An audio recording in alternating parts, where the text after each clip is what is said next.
Hello, hello. Pretty fired up today, so I think I'm going to do two in a row of what may become daily reflections. But been thinking a lot about music and religion, and Satan, or the way I prefer to look at it is Rudolf Steiner's concept of Lucifer, Ahriman, and Christ. Lucifer, Ahriman, and Christ being a counterbalance of two different forces. Ahriman being materialism, which is very prominent in music. I mean, they're all rich and as materialism gets, versus Lucifer, the rebellious aspect of creation.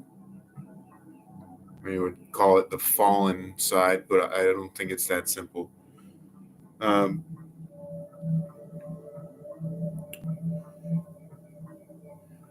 on the 27 Club, just as an example, in the 60s, these artists are not evil and they're not worshiping Satan or evil, but I believe the place you go to when you're playing music, it's really good, and that atmosphere, you are touching the divine. I'm a musician, I'm a drummer, and done the whole gamut, touring and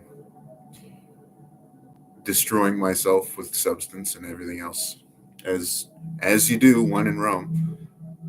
But that's part of the thing, and I don't think what you're seeing there is necessarily a worship of evil. I think it's much more similar to you're watching Christ crucified.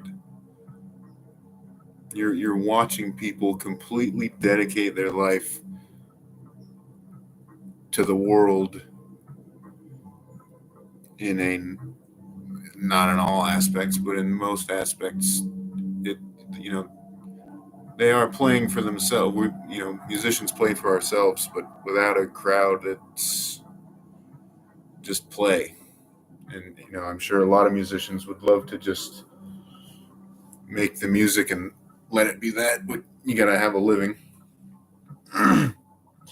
And there's something to be said for all that. The Christian church has a big problem with rock and roll music and saying it's the devil and its possession. I think it's completely the opposite. I think it's that evil recognizes the light that music is bringing down and vehemently attacks it. When you see people that sell their souls to music, that they're not selling their souls. They're crucifying themselves to do something, an act of divine creation. I mean, it's creation ex nihilo. I think I saw, musica ad infinitum. There's no there's no limit there. What you end up doing is you're really creating something from nothing, and that's the highest. The church builders would love to do something that epic. When you're building a temple, you're creating a reflection of the kingdom down here on earth through architecture. And I think that's exactly what music is, but you're doing it without any destruction whatsoever. It's purely a creative potentiality. And for some reason, I don't know why this is, but musicians are all kind of in like a blood brotherhood. We all get the idea of the thing, and I'm not a musician anymore because it is a rough gig. And but you look at somebody like Tupac, who I think is an immensely spiritual, very what's the word? A saint of music. And I personally think he's a reincarnation of an old Incan warrior king. His name is a reflection of that. But I do believe that in his essence, that's who he was. And you look at, young Tupac when he's, doing films. I think there's for some reason on my Facebook feed, I had this flood of Tupac for a year or so, and we have to separate the creation from the person, and the person from their inner self and who they really are. And there's something about Tupac that is saintly, and you can see in his young years, he's a bright young kid, no no issues. And then something about that West LA socially engineered crime hole. LA wasn't always South Central, you know, gangbang and stuff. It,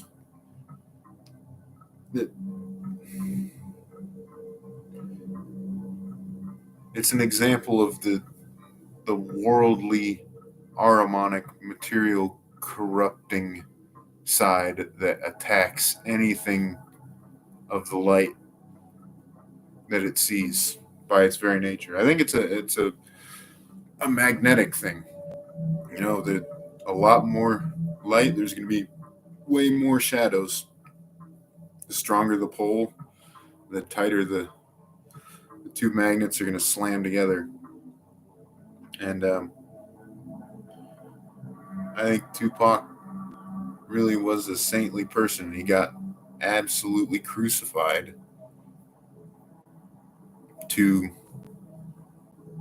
the culture. There's something about music where the cultural side is so toxic. I mean, it's like moths to a flame. The stardom and the way people are just all on you, and the people want to be you, they want to have what you have, and that absolutely just, I mean, it's Judas and Christ. It really is.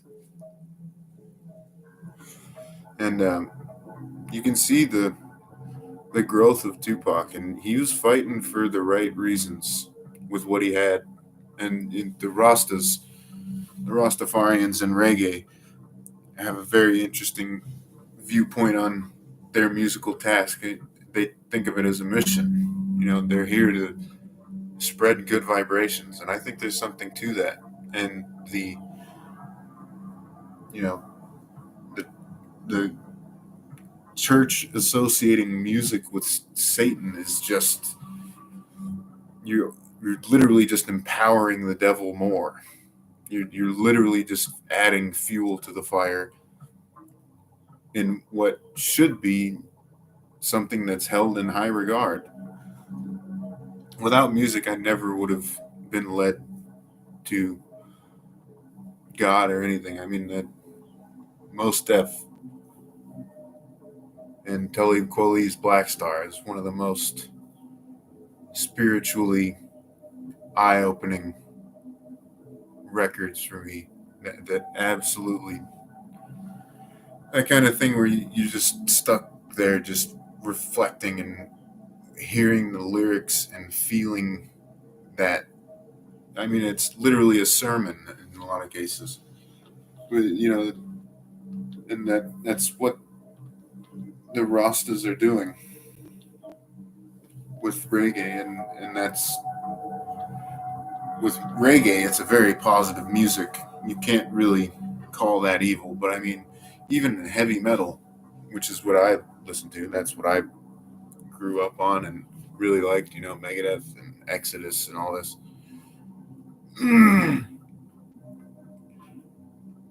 It may appear evil, but inherently it's not at all. And in fact, I think the massive benefit is it's painting a picture for you before you die of what hell could be like. You know, these things are necessary. You can't just totally whitewash and paint everything white light and say, it's all holy, because that would fundamentally destroy the creation itself. It gets to the theological question of theodicy. Why did God create evil? And you cannot just lump music into a satanic thing, because it's not.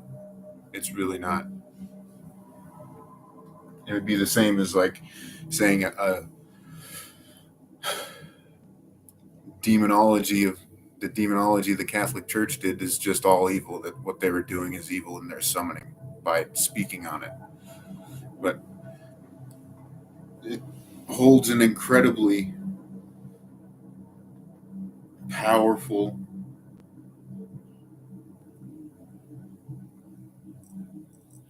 awareness of the polarity of life. And this is why I really like Rudolf Steiner's perspective on Lucifer, Ahriman, and Christ. Is instead of it being a duality of God and Satan, you're personifying the evil in a way that it's, I don't want to say humanized, but uh, it's more realistic, and it gives you a palette of evil, as well as it's not inherently evil. These are aspects we have to work with in his his analysis, which I really love. Rudolf Steiner, man, he's one of the most potent. I don't. You could probably call him a prophet, but a mystical. Uh, he would call it a spiritual scientist, which I think this is what the 21st century is going to be: is learning what evil really is and understanding the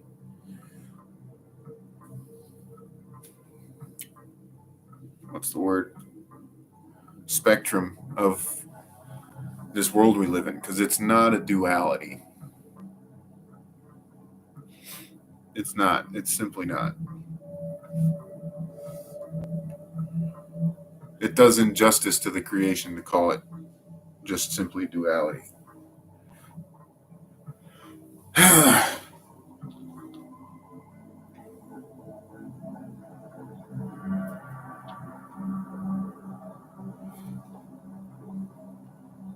But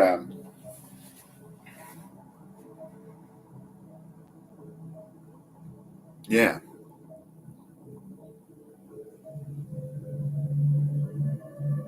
it's had an incredibly powerful impact on the growth of our culture. Oh, this is what I was going to say: is you know, music is inherent even to the church itself through the chanting and the hymns, and it's understood how there's a German um, musician composer who spoke on this. It's called Affektenlehre, and it's the mind control aspect of music, and it's not necessarily mind control, but uh, all art is mind control. It's an influencing medium. It brings awareness, and I think it's detrimental to deny the power of the conceptualization that is brought about by allowing this art and these creations to exist. I mean, you look at the Gustav Doré, his art of illustrations of hell, essentially, and Hieronymus Bosch, and these like very dark visualizations of what evil is. And that's, who's to say we may just die in it and and sleep. Sleep is the cousin of death. But with our creative ability as co-creative humans along with the divine, it's our duty to kind of paint upon the void. And this is the aspect of the Matrix in my thinking that's very interesting, is all of this art and things we're creating, we're building, we're painting on the void of the dark light, the dark night of nothingness, and we're participating in the act of creation in a very similar way to what God did. Oh. And you can't get any higher up the ladder than that without, ascending the hierarchies and evolving into an angel or whatever happens to be.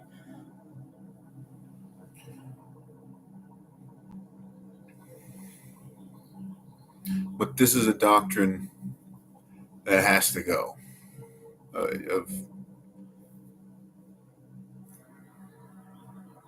Of combining the art with the artist and calling them the same thing, because that's such a childish, simplified representation of what's happening there. And I just wanted to say that because I think musicians get a pretty bad rap. I mean, I'll be honest, there's a whole lot of garbage that goes along with music that it draws up out of the void, draws from Lilith's bosom, the chaotic, the Kalima, the dark feminine aspect of creation, the source where the Father adds the order, and the feminine aspect of creation, which is flowing waters of chaos.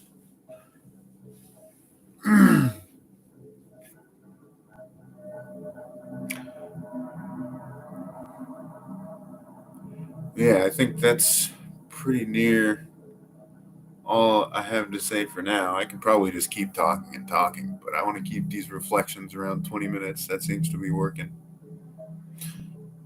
But our conceptualization of reality through religion could be so much more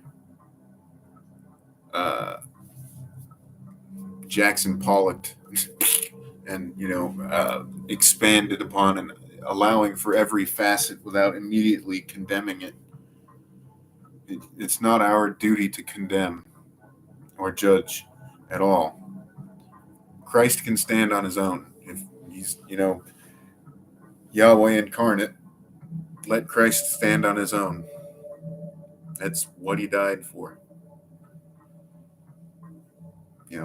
To be the anchor, the myth of Golgotha. His blood became one with the earth as a sacrifice to all humanity. Let that stand as it is, and stop throwing our worldly opinions and perspectives on it in a detrimental way, that as if we need to enforce it at all.